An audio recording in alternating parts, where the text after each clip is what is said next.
A dream of betrayal. The first sign was her phone. Ethan had never been the jealous type, but something about the way Olivia clutched her phone these days, turning the screen away from him, sent a chill down his spine. Then came the late-night work. Calls, the sudden gym membership, the distant look in her eyes when they talked about the future. So he did something he never thought he'd do. He checked her phone while she was in the shower. The messages were damning. A string of texts with a contact saved as M. Messages filled with secretive phrases, intimate plans, and even a hotel address. Ethan felt his world tilt. His wife of 9 years, the woman he had built his life around, was betraying him. But who was M? Determined to uncover the truth, Ethan hired a private investigator, Mark Devlin, a man with a reputation for discretion and results. Mark didn't take long. Within days, he handed Ethan a folder filled with surveillance photos. Ethan's stomach twisted as he flipped through them. Olivia wasn't meeting some stranger. She was meeting Michael, his best friend since college. The weight of the betrayal threatened to crush him. That night, he confronted Olivia. She didn't deny it. Instead, she broke down, revealing things Ethan hadn't expected. "I wanted to tell you," she whispered, "but I didn't know how. I haven't been happy, Ethan. We haven't been happy. And Michael, he listens. He understands me in a way you don't anymore." A mix of fury and heartbreak surged through him. "So instead of talking to me, you turned to him." Her silence was answer enough. The confrontation spiraled. Olivia left to clear her head. Ethan stayed up drinking, rage and sorrow consuming him. Then came the accident. A flash of headlights, the screech of tires, a crash, darkness. Ethan bolted upright, gasping for air. He was in bed. His bed. The sheets twisted around him, soaked in sweat. Olivia lay beside him, her back turned, breathing evenly in the dim light of dawn. A dream. It had all been a dream. He exhaled sharply, running a shaky hand through his hair. Relief mixed with residual dread. The betrayal, the confrontation, the accident. None of it had happened. But as his breathing slowed, something gnawed at him. Was it just a dream? Or was it something else? A warning? A premonition? Ethan turned to Olivia. He could hear the soft buzz of a notification from her nightstand. Hesitant, he reached for her phone, his hands trembling. The screen lit up with a message. From Michael. Ethan's blood turned to ice. The dream wasn't just a nightmare. It was a glimpse of the truth. Ethan swallowed hard and carefully placed Olivia's phone back down. His mind raced. Had he truly dreamed all those details, or had his subconscious pieced together something his waking mind refused to see? He needed answers. Now. Slipping out of bed as silently as possible, he grabbed his own phone and stepped into the hallway.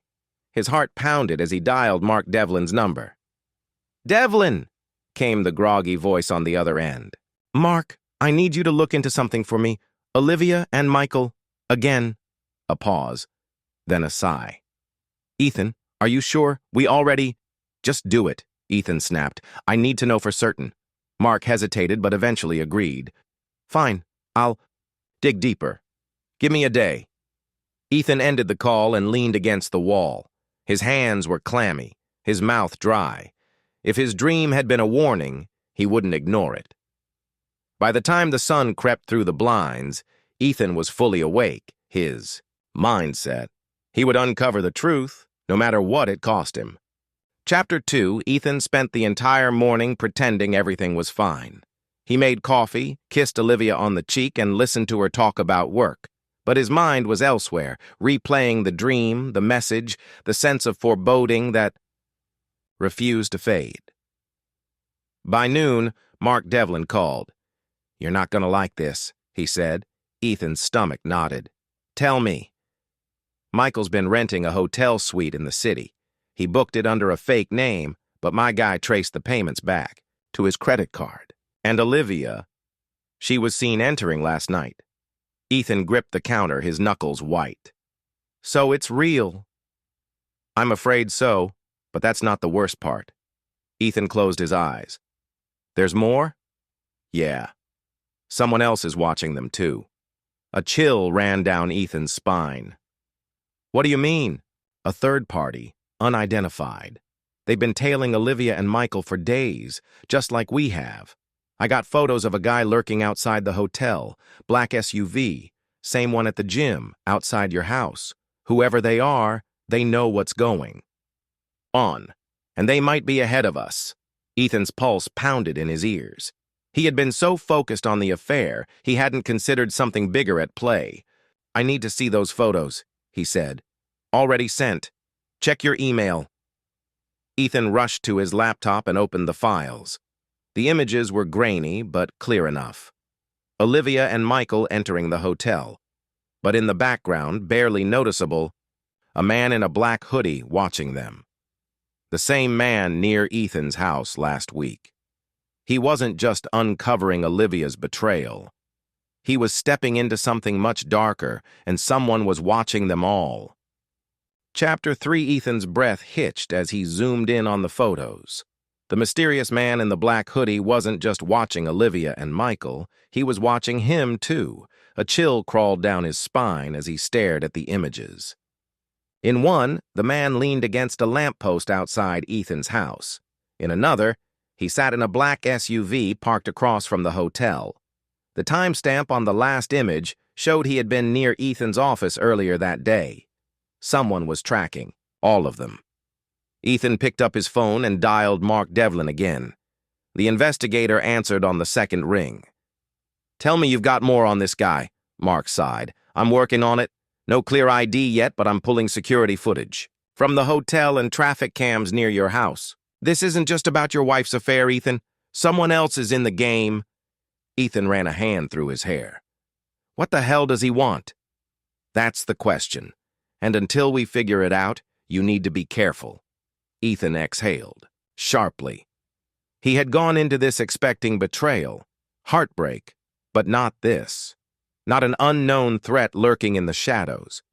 He ended the call and opened Olivia's text thread with Michael again.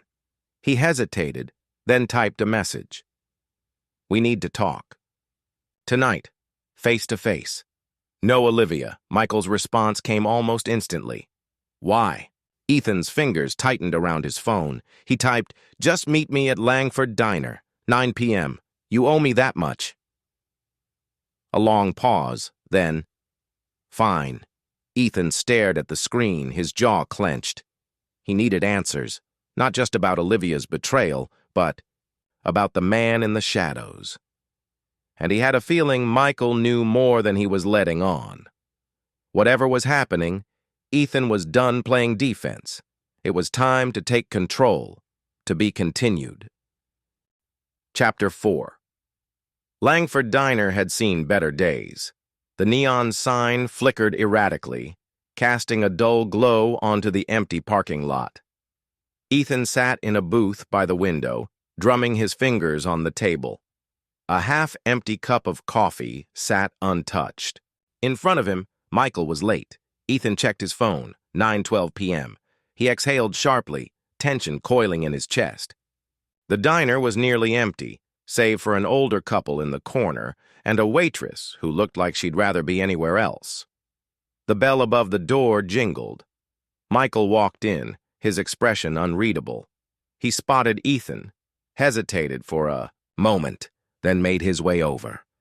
Sliding into the booth across from him, Michael leaned back, arms crossed.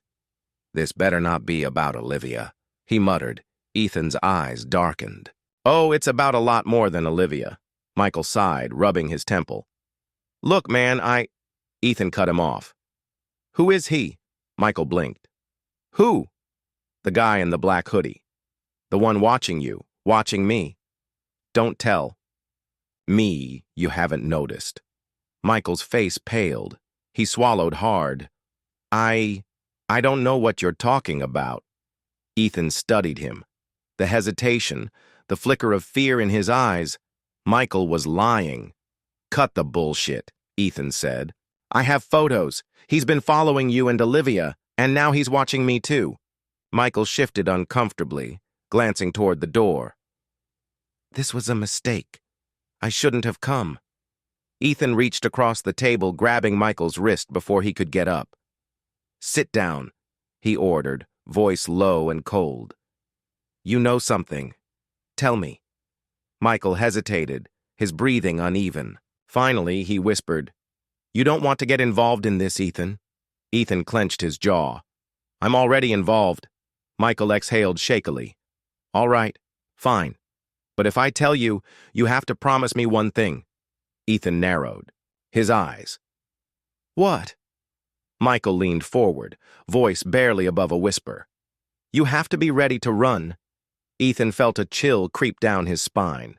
Whatever Michael knew, it was worse than he imagined, and it was only the beginning. To be continued. Chapter 5, Ethan's pulse pounded in his ears. He held Michael's gaze, trying to read past the fear tightening his features. "Run from what?" Ethan asked, his voice steady despite the unease curling in his gut. Michael exhaled shakily, glancing around the diner as if someone might be listening. He leaned in. "He's not just some guy watching us. He's dangerous, Ethan. And if he knows you're asking questions, you're already in deep." Ethan's grip on his coffee cup tightened. "Who is he?" Michael hesitated, rubbing a hand over his face. "I don't know his real name, but people call him Gideon. He's a fixer, cleans up problems, makes people disappear." Ethan's stomach knotted. "What does he want with Olivia? With you?" Michael swallowed hard. "It's not just about Olivia. It's about me. And something I did." A sharp prickle ran down Ethan's spine. He leaned in, voice dangerously low. "Start talking, Michael. What the hell did you do?" Michael's fingers fidgeted with the salt shaker, his face drawn. "I got involved with the wrong people. He hesitated, then whispered, "I borrowed money. A lot of it." Ethan frowned. "Money? From who?"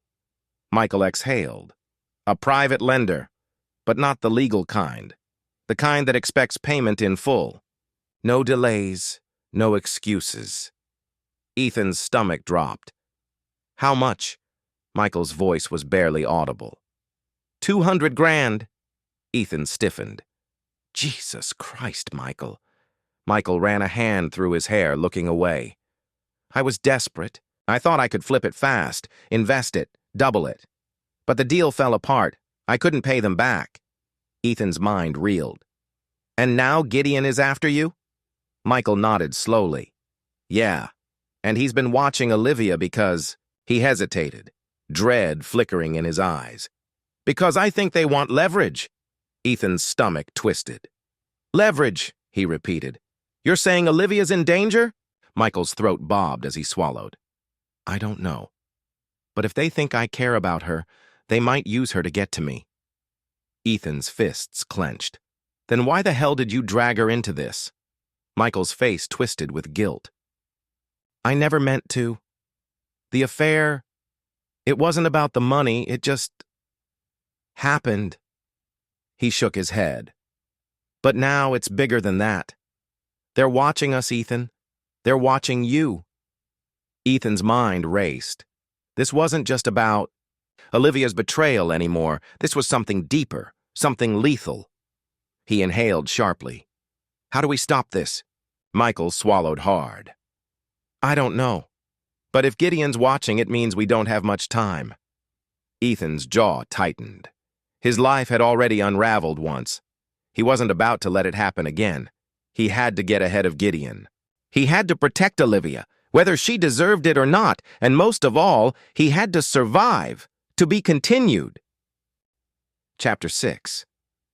The weight of Michael's confession pressed down on Ethan like a slab of concrete. He sat back, exhaling sharply, his fingers tightening around his coffee cup. The diner suddenly felt smaller, the air thick with tension. If what Michael, was saying was true, then Olivia was in real danger, not just from Gideon, but from the fallout of Michael's mistakes. Ethan's mind raced. He needed more information. He needed leverage of his own. "You said they're watching us," Ethan murmured. "How do you know?" Michael shifted uncomfortably. "Because they sent a message." Ethan's eyes narrowed. "What kind of message?" Michael hesitated, then pulled out his phone. He swiped through his messages before handing it over. The text was short. Chilling. "You're running out of time. Pay what you owe or she pays instead." Ethan's breath hitched, his hands clenched into fists. Olivia. He set the phone down, inhaling, deeply. "So they're using her to squeeze you." Michael nodded grimly.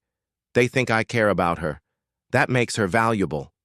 Ethan's mind sharpened into focus. "They think Michael cares about her. But they don't know what I know. They didn't know Olivia had already betrayed him, that whatever love she and Michael shared was built on deception. And that was an advantage." Ethan's voice was cold and precise. "You need to find out exactly what they want, who they're working with. You have to talk to them." Michael paled. "No way, I can't just—" "You don't have a choice," Ethan cut in. "They're coming for you. You can't hide forever." Michael swallowed hard, looking away. "And what about you?" Ethan's lips curled into a tight, humorless smile. "I have my own plan." Michael frowned. "Which is?" Ethan leaned forward, his voice dangerously low.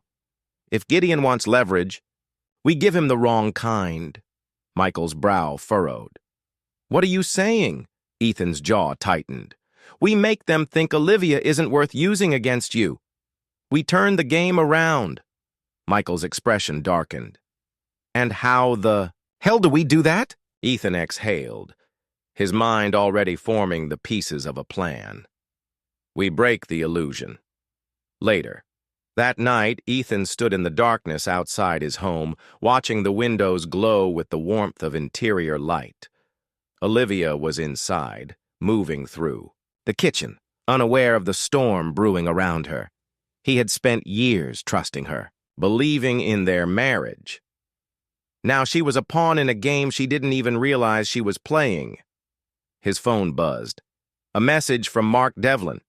"Got something for you. Meet me at the usual spot." Ethan exhaled. He had a feeling Devlin had just found the missing piece. And if he was right, Olivia's affair was just the beginning. To be continued. Chapter 7. The air outside was thick with the promise of rain as Ethan pulled into the dimly lit parking lot behind Devlin's office. The private investigator was already waiting, leaning against his car with a cigarette dangling between his fingers. "You took your time," Devlin muttered, exhaling a plume of smoke. "You're not going to like what I found." Ethan stepped closer, his jaw clenched. "Then don't waste time sugarcoating it," Devlin smirked. "Didn't plan to." He tossed a manila folder onto the hood of Ethan's car. "You were right. This isn't just about Olivia sneaking around. Someone's been pulling the strings for a while now." Ethan flipped the folder open, scanning the documents inside. Bank records, surveillance photos, offshore transactions, pieces of a puzzle that painted an even darker picture than he had expected. His wife's affair had been real. But it wasn't just about lust or betrayal. It was about money. "You recognize the name?"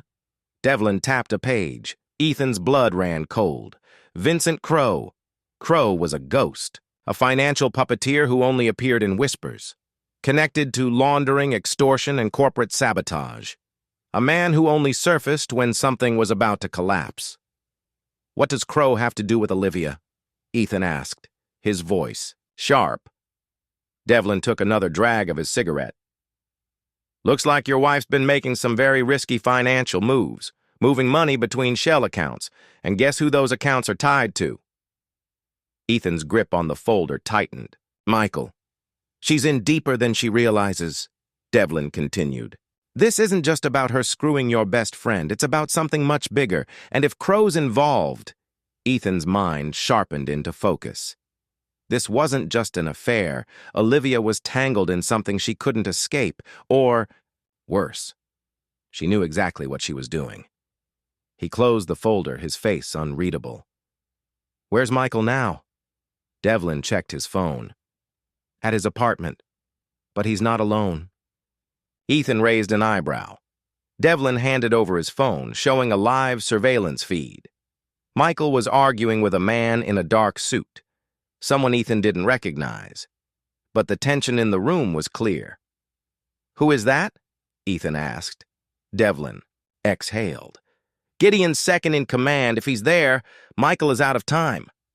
Ethan's stomach twisted. If Michael was out of time, then so was Olivia. Without another word, Ethan turned on his heel and got into his car. He wasn't waiting for the pieces to fall. It was time to start breaking them himself. Meanwhile, inside Michael's apartment. Michael stood frozen as the man in the suit poured himself a drink. His presence was suffocating. Calm, controlled, but carrying the weight of a threat Michael knew better than to underestimate. You know why I'm here? The man said smoothly, swirling, the amber liquid in his glass. Michael swallowed hard. I just need more time. The man smiled, but there was no warmth in it. Gideon isn't known for his patience. Michael's hands trembled. I can fix this. The money... The man set his drink down with a quiet clink. It's not just about the money anymore. Michael's breath hitched. The man leaned in, his voice barely above a whisper. It's about your little mistress. And your friend. We can't have loose ends, Michael. Michael's blood turned to ice, then a knock at the door. The man straightened, his expression unreadable. Michael hesitated. No one was supposed to come here. The knock came again, louder, and then a voice. Michael, open up. Michael's heart nearly stopped. Ethan, to be continued. Chapter 8. The apartment was silent except for the rhythmic ticking of the wall clock. Michael's heart pounded in his chest as he stared at the door. Ethan was outside, and inside, sitting across from him, was one of Gideon's enforcers. The man in the suit remained eerily calm, rolling the glass between his fingers as if nothing was amiss. But Michael knew better. He knew what happened to people who crossed Gideon Crow. Michael. Ethan's voice was firm. I know you're in there. Michael turned to the enforcer, his mind racing. What do I do? The man tilted his head, considering. Then, without a word, he pulled a silenced pistol from his coat and placed it on the table between them. Michael's stomach lurched. Handle it, the man said quietly. Michael swallowed hard, his hands shaking. I can't. A smirk. Then I will. Michael's pulse spiked. He knew what that meant. If he didn't do something, Ethan was going to die. Think, damn it. Think. Michael exhaled sharply and took a step toward the door. Let me talk to him, he said, forcing his voice to stay steady. I'll get rid of him. The enforcer gave. A slow nod, but didn't put the gun away. Michael turned the knob and cracked the door open, just enough to meet Ethan's gaze. The sight of his best friend, or what used to be his best friend, sent a fresh wave of guilt crashing through him. Ethan didn't wait. He pushed past Michael and stepped inside, eyes scanning the apartment like a man who already knew what he was walking into. Then he saw the enforcer. Ethan's muscles tensed, his mind working fast. Michael was sweating bullets, and there was a stranger in a tailored suit with a gun on the table. This wasn't just an affair. This was something much, much worse. The enforcer studied Ethan with mild amusement. You must be Ethan. Ethan didn't answer. His gaze shifted to Michael. You want to tell me what the hell is going on? Michael opened his mouth, but no words came out. The enforcer took a slow sip of his drink. You're asking the wrong man, Mr. Calloway. Ethan stiffened. He had never met this man before, but the way he spoke, the confidence, The control told him everything he needed to know. This was power. This was the kind of man who didn't show up unless things were already out of hand. The man set his glass down. "Walk away," Ethan clenched his fists. "Not a chance," the enforcer sighed. Pity. In a flash, he reached for the gun, but Ethan had been ready. He lunged, slamming the table into the enforcer's ribs before he could aim. The man staggered back, cursing, and Ethan capitalized, grabbing the gun and turning it on him. The enforcer froze. For the first time, his expression flickered with something close to amusement. Not bad. Michael stood frozen, his mind screaming at him to move, to do something. But for who? Ethan's hand was steady. "Start talking." The enforcer smiled. "You're in deeper than you realize, Mr. Calloway, and if you think this ends with me, you're more naive than I thought." A beat of silence. Then, his phone buzzed. The enforcer reached into his pocket slowly and pulled it out, flipping it around for Ethan to see. A message. "Stand down." "Bring them both." The sender? Vincent Crowe. Ethan's blood ran cold. Michael swallowed hard. "Ethan, whatever this is, we just became part of it." And for the first time in his life, Ethan realized this wasn't just about an affair anymore. This was about survival, to be continued. Chapter 9. The apartment seemed to close in around them as the realization sank in. Vincent Crowe. The name was enough to make Ethan's stomach twist. If this was anything to do with him, there were no safe options. There were only choices that led down paths you could never turn back from. The enforcer's smirk had vanished, replaced by a hardened, unreadable mask. He lowered the gun, but his eyes never left Ethan's. "You're not getting out of this. You both know that." Ethan didn't flinch. He wasn't about to let this man intimidate him. But Michael? Michael looked like a man already buried, and Ethan could see the desperation in his eyes. They were in it now. Whether they wanted to be or not, Michael finally found his voice. "What the hell does Vincent Crowe want with us?" The enforcer leaned back, folding his arms. "That's not for me to say." Ethan's jaw clenched. "No, you're going to tell me. Because if we're in this together, then you don't get to play the silent game. Talk." The enforcer seemed to consider this, his eyes flickering between them. His hand hovered over his phone, but it stayed put. "Fine," he muttered. "It's not just about the affair.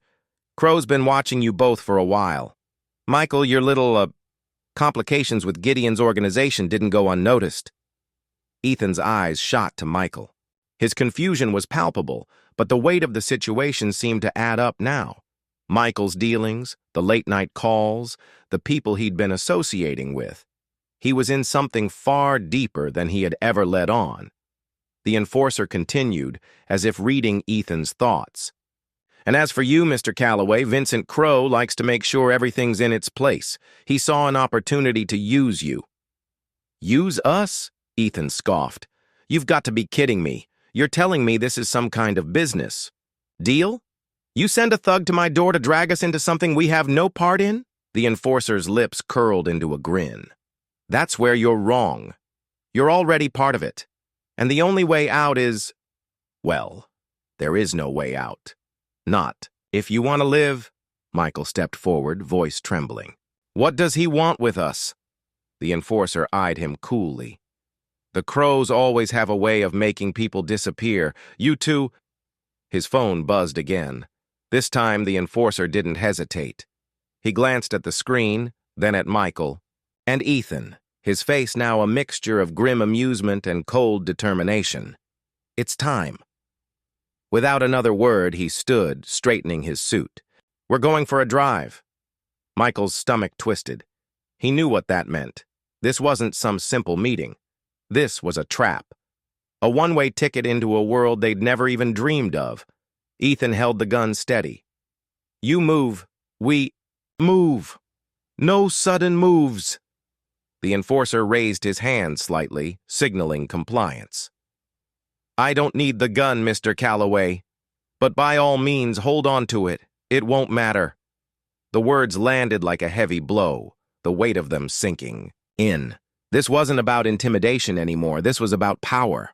And they were at the mercy of men who controlled it all. Ethan's mind raced. He had never felt so far out of his depth. Not even the life he'd lived, the business deals, the shady connections, the constant game of power and control had prepared him for this. Not this. Michael, on the other hand, had the look of a man who was lost, still reeling from everything. His face was pale, his hands shaking. This wasn't what he had imagined when things started falling apart, but now the game was no longer in their hands. "Let's go," the enforcer said. "And don't try anything foolish." Ethan nodded, his grip on the gun tightening. He wasn't sure if it was fear or adrenaline that was pushing him forward, but the choice was clear. He either played along, or this was the end. "Stay close," Ethan whispered to Michael, his voice low and urgent. They followed the enforcer into the hallway, the door clicking shut behind them with a finality that seemed to echo in the quiet. Apartment. The world outside was waiting, and whatever was coming next, Ethan didn't know how it would end. But he knew one thing for sure: survival wasn't a choice anymore. To be continued. Chapter 10. The cold air outside hit them like a wall. The faint hum of the city in the distance did nothing to drown out the tension that hung thick in the night. The enforcer led the way, his brisk steps making no sound on the concrete, while Ethan and Michael followed, the weight of the gun heavy in Ethan's hand. Every instinct screamed for action to find a way out, but there was no clear path, no safe exit. They reached a black SUV parked a few feet down the street, its engine running. The driver, another enforcer by the look of him, didn't even glance their way as the trio approached. "Get in," the first enforcer said, his voice flat and emotionless.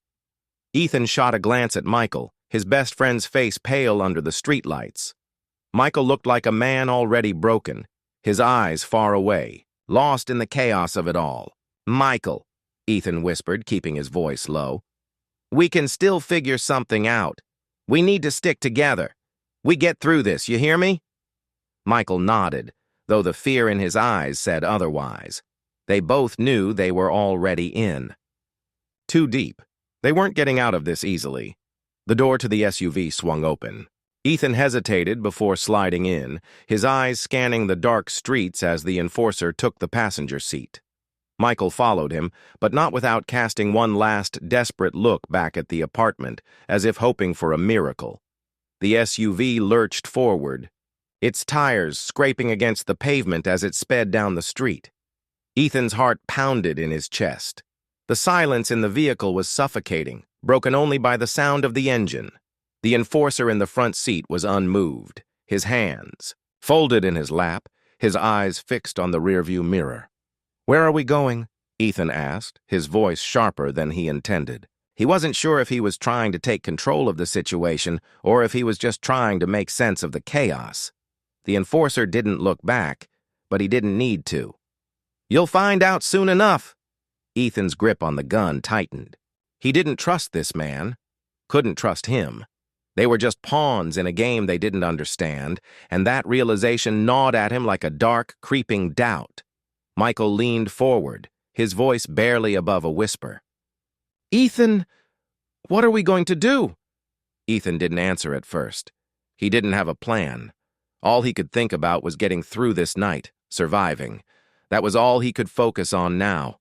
His mind raced, trying to come up with a way out, but every path led to the same dead end. Vincent Crow. "I don't know," Ethan muttered finally. "I just know that we need to stay alert. They think we're weak, Michael. They're making a mistake. We're not as powerless as they think." Michael's eyes flickered with something faintly resembling hope, but it didn't last long. The enforcer turned his head slightly, his lips curling into a cold smile. "You really think you have a chance, don't you?" he asked, his voice laced with amusement. Ethan met his gaze in the mirror. I think you're overestimating your ability to control everything. The enforcer's smile faded, his eyes hardening. That's the difference between you and me, Mr. Calloway. I'm not here to control. I'm here to deliver a message. From Vincent? Michael asked, his voice hoarse. The enforcer nodded once, his fingers drumming on the seat. Vincent? Crow doesn't make idle threats, and he doesn't waste time. You two, he said, turning his eyes to them, are about to realize just how far he's willing to go to make sure his world stays in order. The SUV took a sharp turn, and the city lights began to fade as they entered a more industrial part of town. The buildings here were cold, abandoned, their windows dark and empty. It felt like a different world entirely, one where the rules didn't apply. Ethan felt a shiver crawl up his spine. This wasn't just a meeting. This was a setup. The car slowed to a stop in front of a large, nondescript warehouse. The enforcer opened the door and stepped out without a word, signaling for them to follow. Ethan and Michael exchanged a glance, neither of them ready for what was about to come. They stepped out into the night, the air heavy with tension. The door to the warehouse creaked open, revealing only darkness inside. A single light hung overhead, casting long shadows across the floor. As they entered, the smell of stale air and concrete hit them, the space vast and empty. Ethan's senses were on high alert. This was no ordinary meeting spot. This was a place where deals were made, and sometimes where people disappeared. In the distance, the sound of footsteps echoed through the empty space, and then from the shadows, a figure emerged. Vincent Crow. Ethan's blood turned to ice. The man was tall, his posture commanding, his eyes dark and calculating. He exuded an air of authority that made even the enforcer's calm demeanor look like a facade. Welcome. Mr. Calloway, Vincent said, his voice smooth as velvet, but with an edge of danger underneath. Chapter 11. Vincent Crow stood there, his presence filling the vast emptiness of the warehouse like a storm gathering on the horizon. His sharp eyes flickered over Ethan and Michael, sizing them up as if deciding how best to break them down. The air in the room felt thick, oppressive, as though every breath they took was a risk. Ethan stood tall, despite the suffocating tension. He wasn't going to show fear. Not yet. Not in front of Vincent, the enforcer who had driven them here, stepped back, retreating into the shadows, leaving Ethan and Michael alone with Vincent. Michael's face was still pale, his body stiff with anxiety. Ethan could feel his friend's fear seeping into his own bones, but he forced himself to remain steady. Vincent took a deliberate step forward, his polished shoes echoing against the cold concrete. I must admit, I didn't expect you two to make it this far. Ethan clenched his fists, the weight of the gun still heavy in his hand. What do you want from us, Crow? Vincent's lips curled into a smile, but it was devoid of warmth. It's not about what I want, Mr. Calloway. It's about what you want, and how far you're willing to go to get it. The words sent a shiver down Ethan's spine. He had no idea what Vincent was playing at, but he could feel the power emanating from the man like an invisible force. You're in this deep now, Vincent continued, his tone casual, as if discussing a business transaction. And while I admire your determination, you're both at a crossroads. The question is, which path will you take? Michael took a step back, his voice shaking. We didn't want any part of this. We didn't. Save your excuses, Vincent interrupted, his gaze sharpening. It's far too late for that. You're already part of the game, whether you like it or not. Ethan's grip on the gun tightened, his eyes narrowing. So what? You want us to work for you? Do your dirty work? Vincent tilted his head, his smile widening. Not exactly. I don't need you to work for me, Mr. Calloway. I need you to understand something. A man like me doesn't let people simply walk away from his business. I've spent years building an empire, and anyone who tries to tear it down, well, they don't get the luxury of choice. Ethan's heart hammered in his chest, and he could feel his pulse in his throat. This was it. The moment he realized how deep the rabbit hole really went.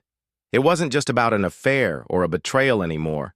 It was about power, control, and survival. "And what does that mean for us?" Ethan asked, his voice steady despite the chaos inside. Vincent took another step closer, his eyes locking with Ethan's. "It means you're going to help me clean up some loose ends." Michael looked between them, his confusion evident. "Clean up? What are you talking about?" Vincent's smile faded, his expression hardening. "I have a problem. A few problems, actually. And I need them solved. You two are in the perfect position to help me do that." Ethan's pulse raced. This wasn't about a simple transaction or a clean job. Vincent Crowe was asking them to do something dark, something that would push them further into his world, whether they liked it or not.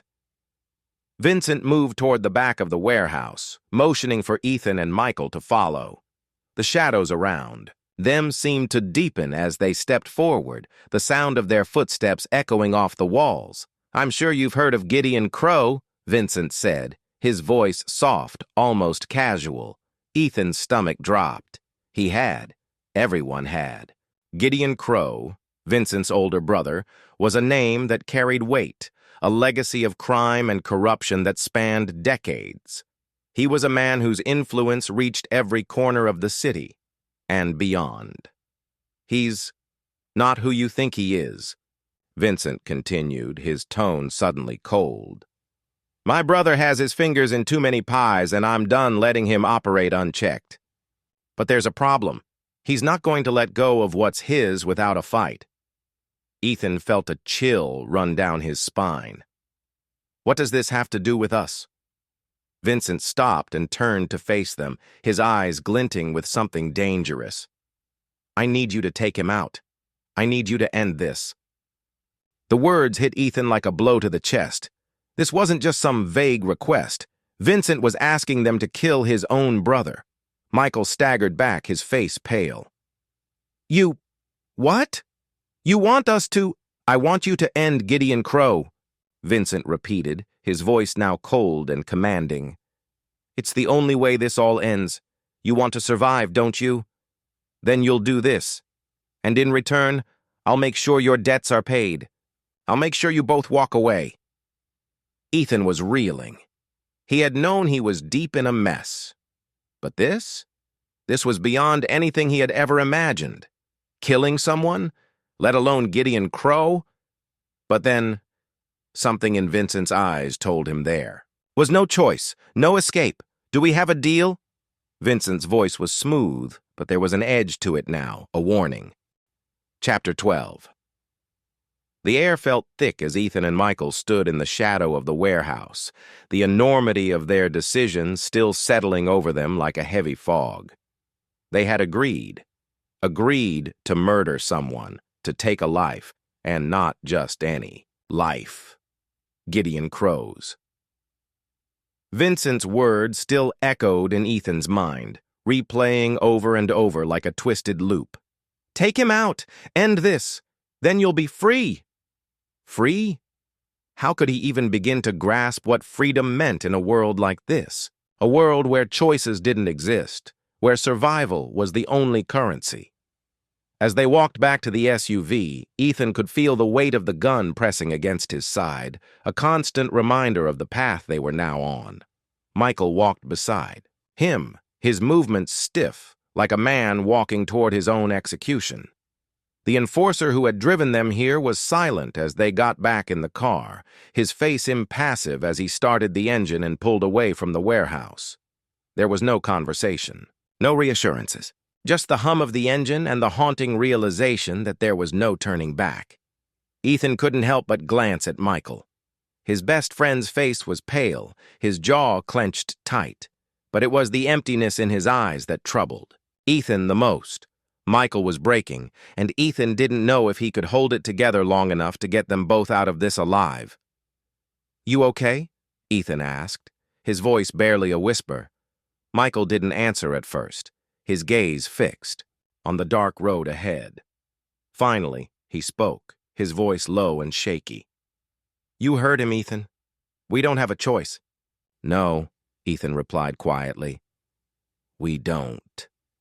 The truth of it hit them both like a ton of bricks. They had no leverage, no bargaining power. They were trapped, caught in a game they didn't understand, surrounded by men like Vincent who lived by a different set of rules. This wasn't just a fight for money or power. This was about survival in its purest form, and survival often meant making choices that shattered the very essence of who you were. The SUV pulled into a quiet alley, the headlights cutting through the darkness like a blade. The driver parked the car, and the enforcer gave them a single nod before getting out and walking toward a nearby building. Ethan didn't ask where they were going. He didn't want to know. Instead, he turned to Michael. We need to talk. Michael looked at him, his eyes wide with fear. About what? We're supposed to kill a man, Gideon Crow. And it's not just any man, Ethan. It's his brother. Ethan's chest tightened. He understood. Michael's words were a reflection of everything they were both feeling, but he couldn't let himself break. Not yet. Not when there was still a sliver of hope left. We have to do this, Michael. We don't have a choice. Michael looked away, his face drawn with anguish. I don't know if I can do it. Ethan felt his stomach churn. I don't know if I can either, but we have to survive. We do this, and maybe, just maybe, we can get out of it. Silence settled between them as the weight of their situation pressed down harder. Ethan didn't know if there was an escape. He didn't know if they'd ever truly be free. But what choice did they have? Moments passed, and the sound of footsteps echoed in the distance. The enforcer returned, motioning for them to follow. Time to go, he said, his voice flat. Ethan nodded, casting one last look at Michael before stepping out of the SUV. They followed the enforcer into the building, their footsteps heavy with the weight of the decisions that had brought them here. Inside, the lights were dim, casting long shadows across the floor. They walked down a narrow hallway, and at the end, a door opened to a small, nondescript office. Vincent Crow stood by the window, his back to them, looking out over the city. He didn't turn around when they entered, his voice calm and steady.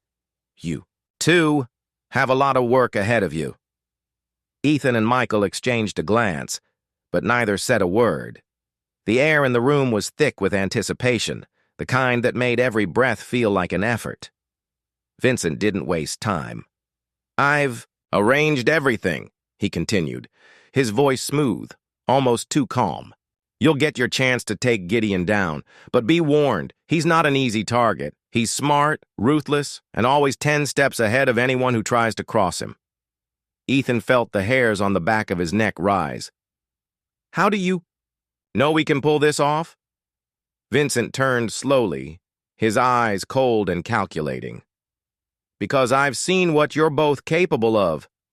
And because if you don't succeed, you'll be the ones on the chopping block next. Michael's eyes darted nervously, and Ethan could see the panic rising in his chest. But there was no room for weakness now, no room for doubt. This was the game they had been forced into, and there was no way out. Are you ready? Vincent asked, his gaze locking onto theirs. Ethan didn't hesitate. We'll do it. Vincent's lips curved into a smile, but it didn't reach his eyes. Good. Chapter 13. The sharp click of the door closing behind them echoed through the empty room, the finality of Vincent's words hanging in the air like a death sentence. Ethan stood still, his back against the cold wall, feeling the weight of the situation pressed down on him. He didn't know if he could keep doing this, if he could keep pretending that this was all just a means to an end. His hands were trembling again, betraying the calm exterior he was trying to hold on to. Michael shifted beside him, his breath shaky. Ethan, we can't do this. Ethan felt a pang of guilt. He knew Michael wasn't cut out for this life, had never been. But they had no choice. Not anymore. We have to, Ethan said, his voice barely above a whisper. He was trying to convince himself as much as he was trying to convince Michael. "It's the only way out. You know that." Michael shook his head, his eyes wide with panic. I thought this was supposed to be temporary, you know? Just a favor for a favor, but now we're talking about killing someone. And not just anyone. Gideon Crow. You don't just walk away from that." Ethan clenched his fists, frustration building inside him. Michael was right. This was deeper than he'd ever imagined. But that didn't change anything. The door was already closed, and there was no way back. "I don't know what else to do," Ethan admitted, his voice raw. "But if we don't follow through, there's no telling what they'll do to us." Michael went quiet, the fear in his eyes turning into something darker. It was the first time Ethan had seen him truly afraid of the people they were involved with. And for good reason. Gideon Crow wasn't a man who let anyone walk away. Vincent had made that clear enough. The door creaked open, and the enforcer reappeared, his expression unreadable. He motioned for them to follow. "It's time." Ethan didn't move at first. His mind was racing, heart pounding in his chest. There was no more time for second-guessing, no more time to wrestle with the moral implications of the task ahead. They had to move forward or they wouldn't survive.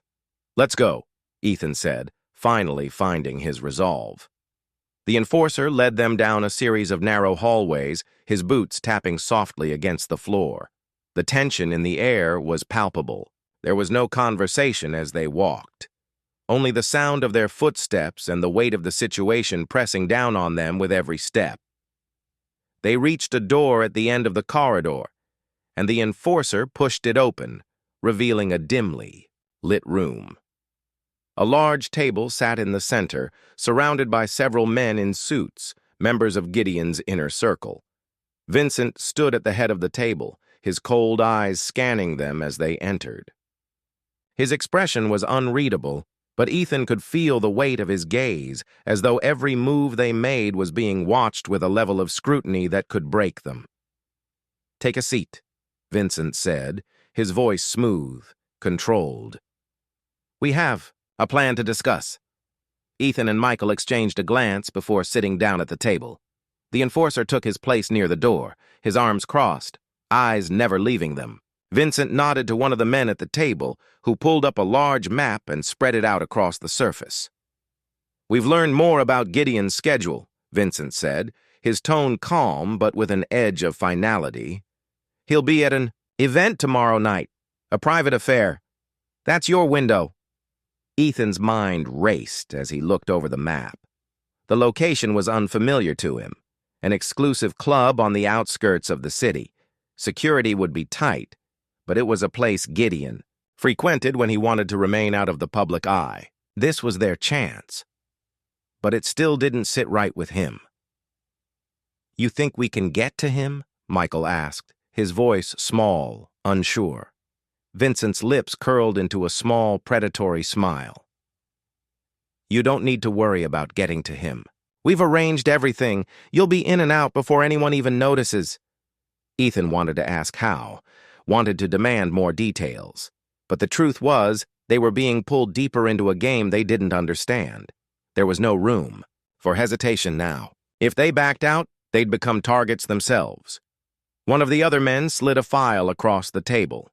"Here's the information on the event. All the details you need. You'll be briefed again tomorrow night." Ethan took the file. His hands almost numb as he flipped it open. Inside, there were photographs, schedules, and a map of the venue. Everything they needed to get close to Gideon. "This is it," Vincent said, standing up and walking toward the door. "Tomorrow it's done. There's no turning back." The enforcer followed him out, leaving Ethan and Michael alone in the room. The silence that followed was suffocating, each second stretching longer than the last. Michael looked at Ethan, his eyes filled with uncertainty. "Ethan, are you sure about this?" Ethan didn't have an answer. He wasn't sure about anything anymore.